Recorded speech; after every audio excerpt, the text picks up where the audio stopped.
Nagsisi sila. Mapagpalang araw ng Miyerkules Kapanalig. Kapistahan ngayon ni Santa Walburga. Ito po si Sister Rose Agtarap ng Daughters of St. Paul para sa mabuting balita. Magnilay tayo sa Ebanghelyo ngayon.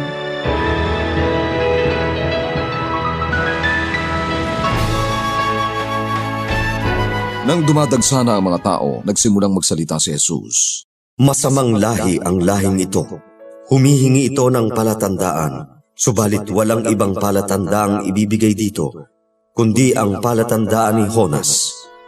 At kung paanong naging palatandaan si Jonas para sa mga taga-Ninive, gayon din naman ang anak ng tao para sa mga tao sa kasalukuyan. Sa paghuhukom, babangon ang reyna ng timog, kasama ng mga lalaki ng lahing ito, at hahatulan sila, sapagkat dumating siya mula sa kabilang dulo ng mundo para masaksihan ang karunungan ni Solomon sa paghuhukom. Babangon ang mga lalaking taga-Ninive kasama ng salin lahing ito, at hahatulan nila ito dahil nagbalik loob sila sa pangangaral ni Jonas, at dito'y may mas dakila pa kay Jonas.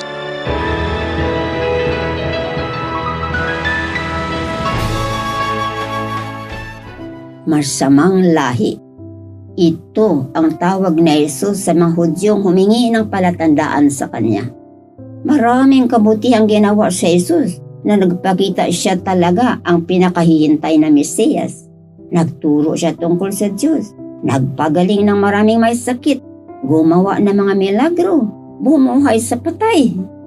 Tapos, nanghihingi ang kanyang mga kababayan ng palatandaan. Talaga naman. Ang taong matigas ang ulo at sarado ang puso ay hindi naniniwala kahit nasa harap na niyang patunay. Hindi siya naghahanap ng katotohanan. Ipaglalaban niya ang sariling opinyon kahit mali.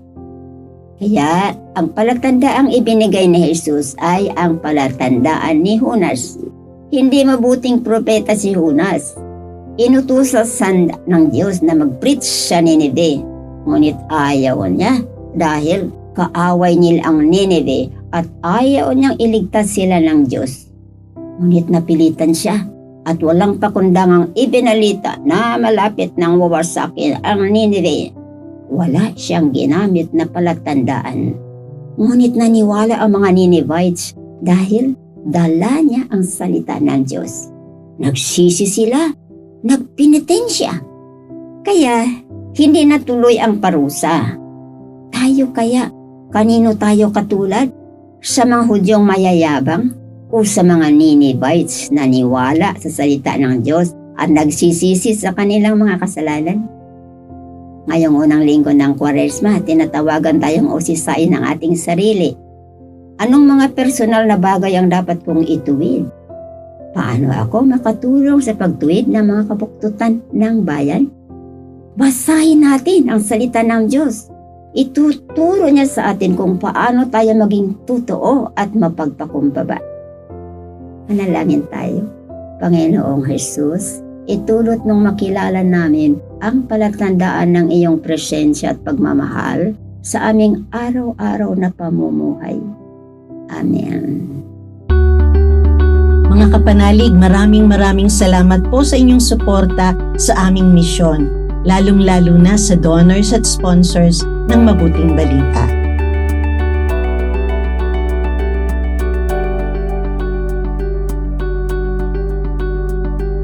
Subscribe, like, share, and follow po lines sa aming social media accounts. Patuloy po kaming humihingi ng inyong love offerings at donasyon upang maipagpatuloy namin ang programang ito at iba pang mga proyekto sa pagpapalaganap ng mabuting balita. Maaari niyo pong ipadala ito sa aming donations channels. Ipadala rin po ninyo ang inyong mga intensyon at kahilingan at nang maisama namin kayo sa aming panalangin araw-araw. Ito pong muli si Sister Rose na nag-aanyaya sa inyong manalangin. Amang makapangyarihan, sa Kwaresmang aming ipinagdiriwang, maunawaan nawa namin ang kahulugan ng pagkamatay at muling pagkabuhay ng iyong anak at turuan kaming mapagnilayan ito sa aming buhay. Sa pamamagitan ni Hesukristo, kasama ng Espiritu Santo, magpasawalang hanggan. Amen.